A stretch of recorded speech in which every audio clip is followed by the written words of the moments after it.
Good afternoon. My name is Marja Martin-Carruth, and I am here today to briefly discuss with you my critical reflection on The Privileged Poor by Anthony Jack.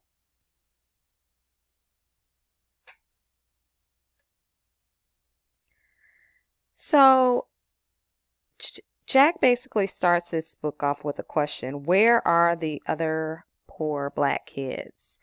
We see in the introduction that he gives us a snapshot of some of his experiences as he matriculated through Amherst College, which was similar to the renowned university that he speaks about through The Privileged Poor.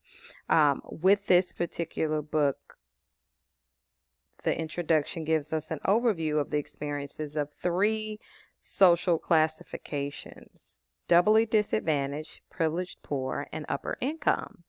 And Jack basically defines doubly disadvantaged as poor and unfamiliar students, students who are entering into these elite institutions, Ivy League institutions, but lack the experience that most of their classmates have.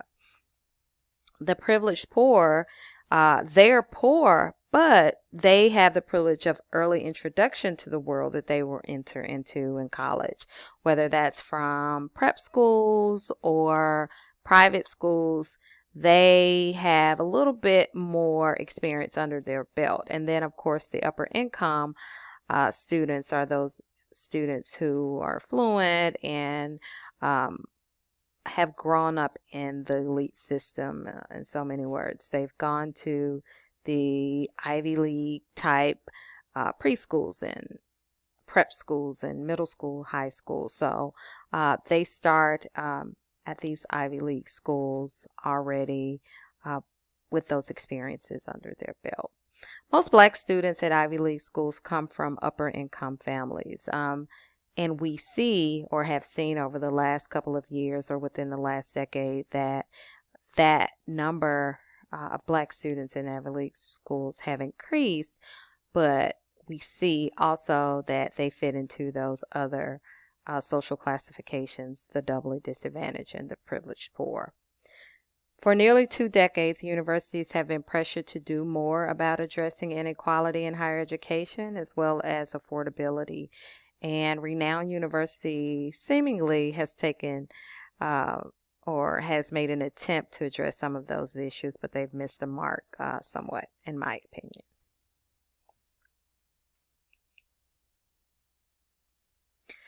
Although elite colleges and universities are few in number, their influence on the lives of individual students and on American society as a whole are certainly significant.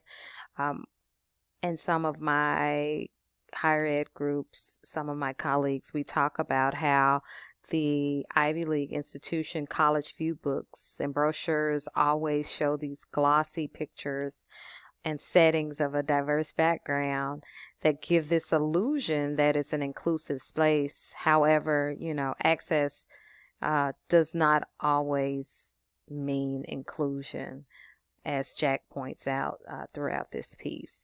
Ultimately, he wants to introduce us to various groups of student experiences in hopes of understanding how their individual and collective experiences play a powerful role in shaping their cultural competencies and student success.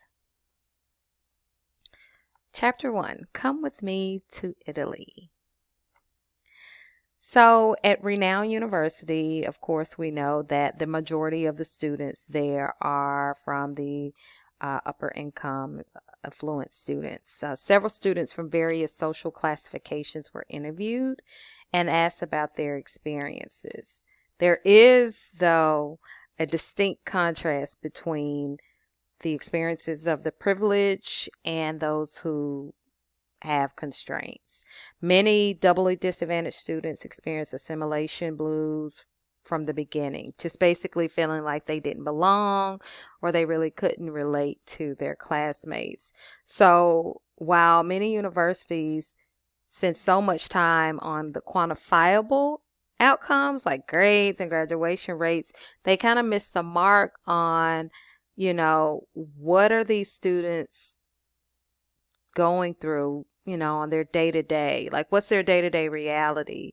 And sometimes that day to day reality can ultimately affect the grades and the graduation rate and that seamless transition um, to school. Differences manifest itself in many ways, from the clothes students bring with them to off-campus activities. We saw that through many of the interviews, the students talked about the name brand clothes or different designers, and how that they had never seen them or heard of them before, but certain groups, wore these types of expensive clothes and they couldn't afford them. So that made them feel um, less than in some cases. And then just something as small as an off-campus activity.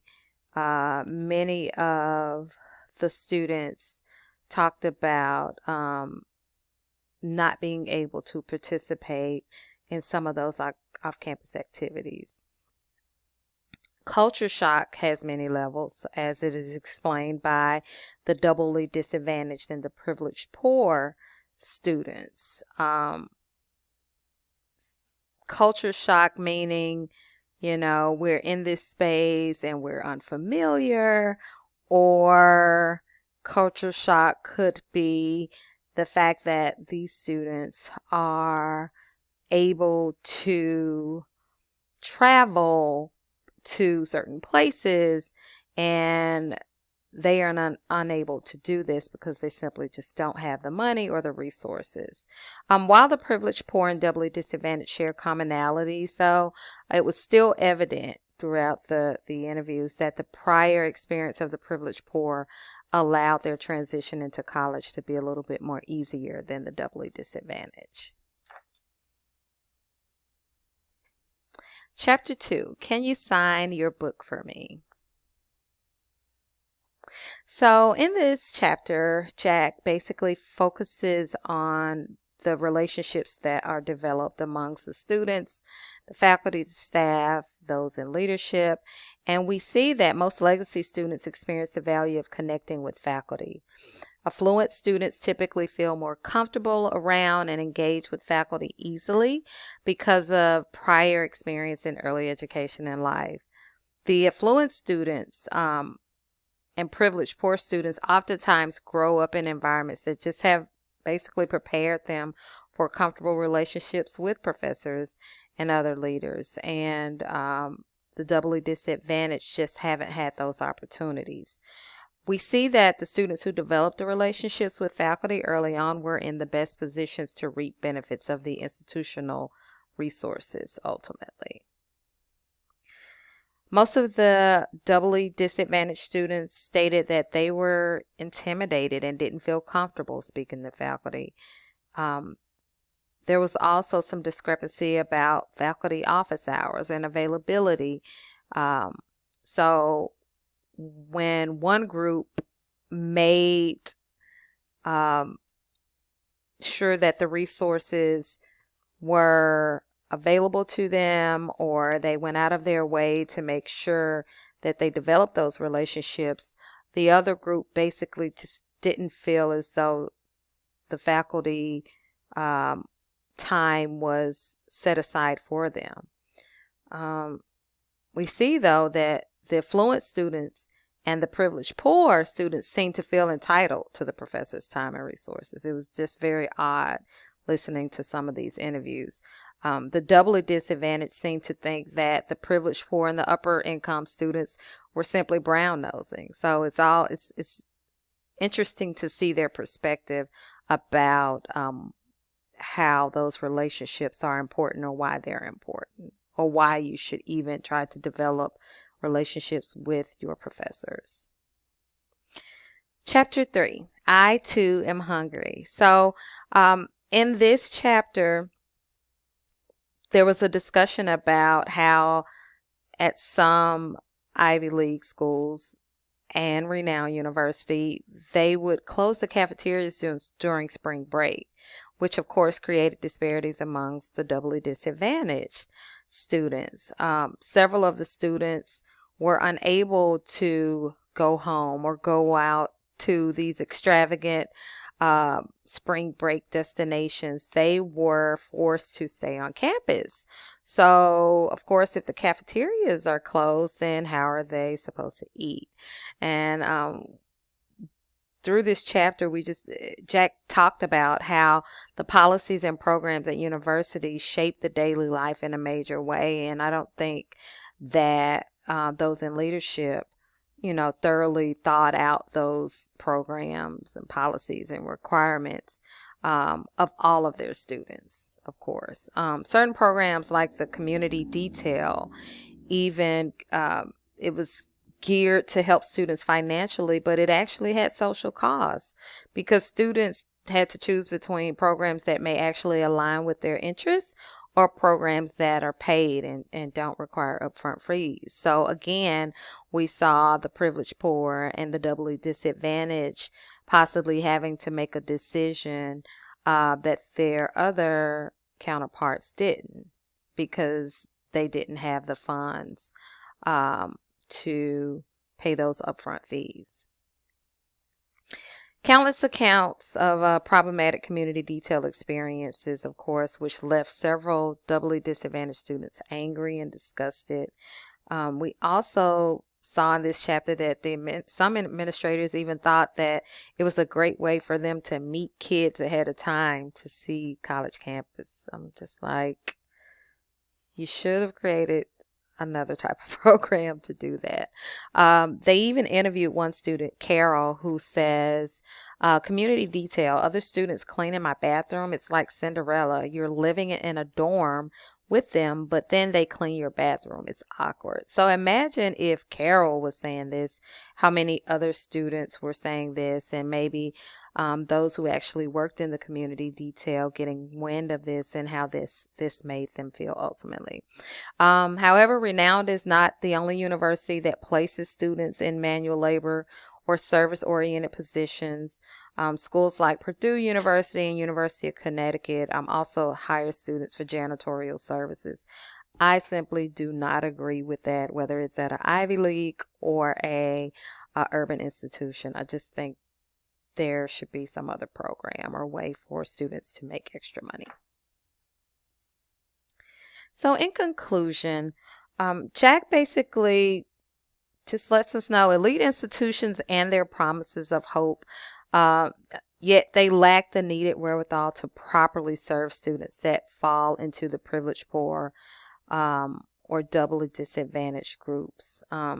Being physically present is not enough if you still don't feel like you belong. So, as he stated early on in the book, that many universities are working to increase their diversity footprint, if you will, and they're not doing the due diligence and research to make sure once they get the students there that they're comfortable or that their transition is seamless. Scholars and university leadership must be conscious of where students come from in order to better serve them. There must be intensive research and work done to better understand the needs of the privileged poor and the doubly disadvantaged. More research should be done on how colleges can help or hinder the process of increasing lifetime earnings. Examining the experiences of these students who have earned the golden ticket into these prestigious universities is equally as important as graduating. The nation needs durable investments, significant and lasting efforts to transform public education, especially in underfunded and under-resourced communities.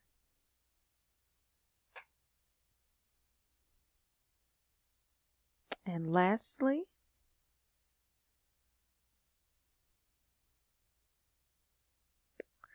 I have a bonus video that I included, and it just gives a synopsis of his book, and I think you'll enjoy. Thank you.